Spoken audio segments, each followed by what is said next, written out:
Fala, meus amigos, minhas amigas ligados aqui no Dois Toques, a casa do futebol. E todo ano a gente volta a bater nessa tecla. O Vasco entra na rodada final fazendo contas para não cair.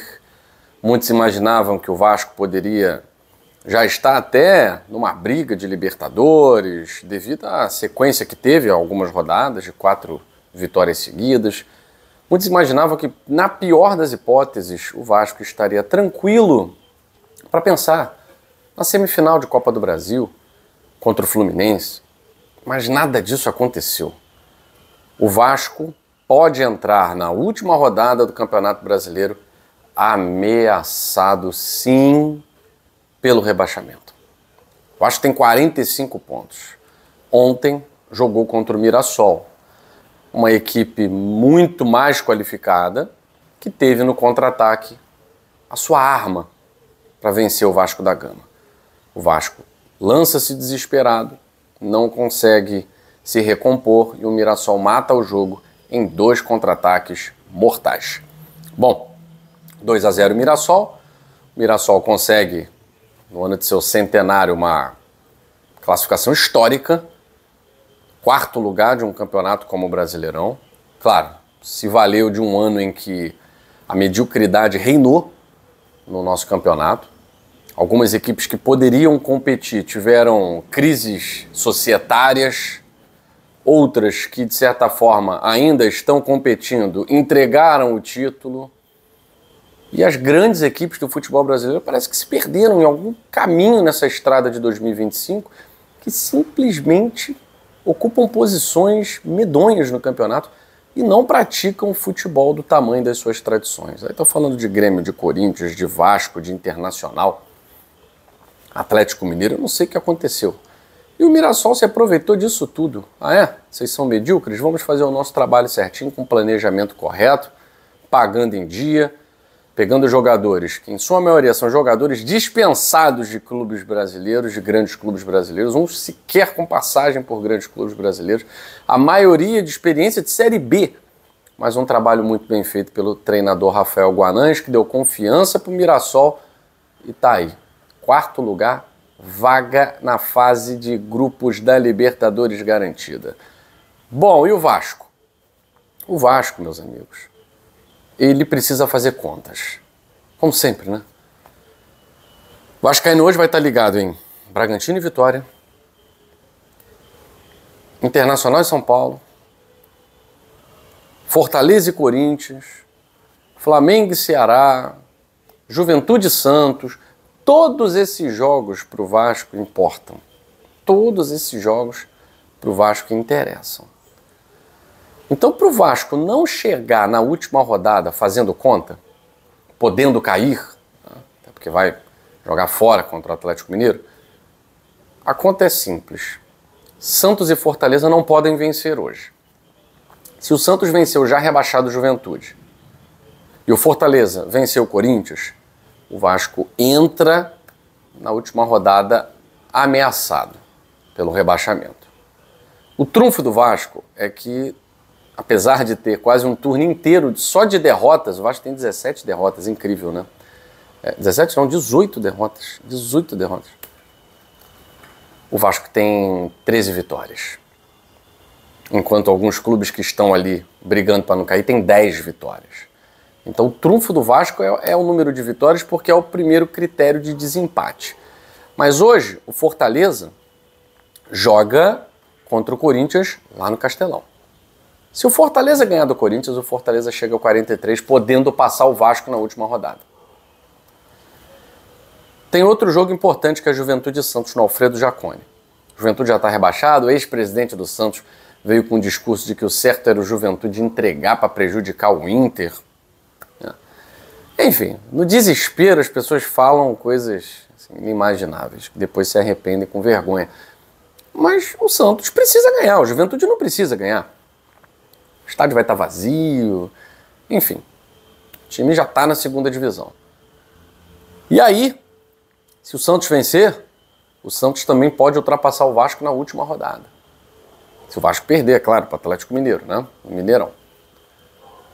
E ainda tem confrontos importantes como Vitória e Bragantino. Eu acho que é melhor que o Bragantino vença. Né? Melhor que o Bragantino vença. Mas se o Vitória ganhar, é mais um ali a ameaçar, a encostar. Outro jogo é Ceará e Flamengo. Esse mais simples, né? Jogo do Maracanã e tal. Dificilmente o Ceará não está conseguindo vencer em casa, né? Quanto mais fora de casa. Mas Ceará e Flamengo no Maracanã. Pro vascaíno é melhor até que o Flamengo se sagre campeão hoje. Para não ter que se preocupar com mais um, ultrapassando o Vasco. Então, assim, o cenário não é fácil. Dá para acontecer hoje? Dá pro vascaíno relaxar na última rodada? Dá. Pode até ficar sem uma vaga na Sul-Americana, né? Porque seria um desastre pro Vasco ficar numa posição de Campeonato Brasileiro em que ele ficasse ali naquele limbo, né? Sem a vaga na Sul-Americana. Porque com esse time aí, jogando o que tá jogando, claro, a Copa é Copa. Copa é Copa. Vai chegar lá contra o Fluminense, a gente vai falar aqui, o imbatível Fluminense. O imbatível Fluminense. O Fluminense deixou para jogar o seu melhor futebol, sua melhor versão na reta final, se preparando para essa semifinal de Copa do Brasil, cara. Olha, Fluminense favoritíssimo contra o Vasco. Não vejo como o Vasco se classificar diante desse Fluminense que está jogando bola, mesmo com o desfalque do Canóbio, mesmo sem ter diversos jogadores importantes. O Fluminense está fluindo, o futebol do Fluminense está acontecendo. O Fluminense conseguiu vencer o Grêmio, que não é nenhum grande adversário, né? Pelo contrário, tem feito uma temporadas atrás de temporadas bem ruins, né? Teve a temporada do Luis Soares, tal, que foi uma exceção. O Grêmio tem feito temporadas ruins, com queda para a Série B. E essa é mais uma temporada pífia do Grêmio. Mas o Fluminense foi lá e venceu. O Fluminense foi lá e venceu. O Fluminense tem nada a ver com isso. Que o Grêmio tá ruim, que estava sem Carlos Vinícius, sem Amuso. Tem nada a ver com isso. Foi lá e ganhou. E muita gente duvidou, né? Principalmente se alguém falasse, não, 2 gols do Soteldo. Aí acho que todo mundo duvidaria mesmo, né? Soteldo jogou, foi muita bola contra o ex-time.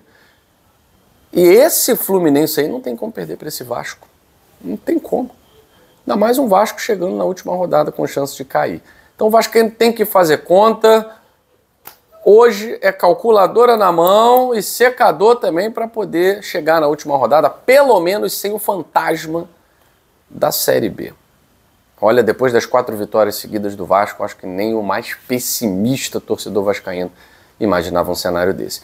O Fluminense, ao contrário, né, vem se preparando muito bem, venceu o Grêmio num jogo muito disciplinado. O Fluminense fez uma partida muito correta, saindo bem nos contra-ataques. De certa forma, poderia até ter vencido por mais. O Grêmio é uma equipe que vai mais na base da emoção do que da técnica, né? Muitos falando aí que Luiz Castro está acertado com o Grêmio. Tem nada ainda. Tem absolutamente nada ainda, né? O pessoal inventa umas histórias, tal. O Grêmio até demonstrou interesse, mas o Luiz Castro vai olhar, né? Qual é o projeto aí do Grêmio? O Luiz Castro não vai se meter em qualquer time, né? Mas tem uma cúpula que quer tirar o Mano Menezes de qualquer maneira e começa a veicular esse tipo de notícia para pressionar, tal. Tem nada ainda. Mas o Fluminense foi lá, venceu. O Fluminense volta à 5ª colocação. Vai dar uma secada no Bahia, que eu acho difícil hoje o Bahia perder para o Sport, né? Perder pontos para o Sport, é bem improvável. E vai secar o Botafogo. Porque se o Cruzeiro vencer o Botafogo, ou empatar mesmo, se o Botafogo empatar, o Fluminense termina na 5ª colocação, a rodada 37, aí depende só de si, na rodada 38, em casa, diante do Bahia. O Fluminense é um dos melhores mandantes, então o cenário quase todo favorável aí ao Fluminense, caso o Botafogo não vença o Cruzeiro, né? Essa vitória do Fluminense pressiona o Botafogo a vencer o Cruzeiro lá em Minas Gerais, né? A gente não sabe que Cruzeiro vai a campo, mas de qualquer forma é um confronto muito difícil para o Botafogo, principalmente que o Botafogo está há mais de 9 anos sem vencer o Cruzeiro, tá certo? Mais tarde a gente volta para falar um pouco mais dos bastidores do Campeonato Brasileiro dessa rodada 37. Valeu!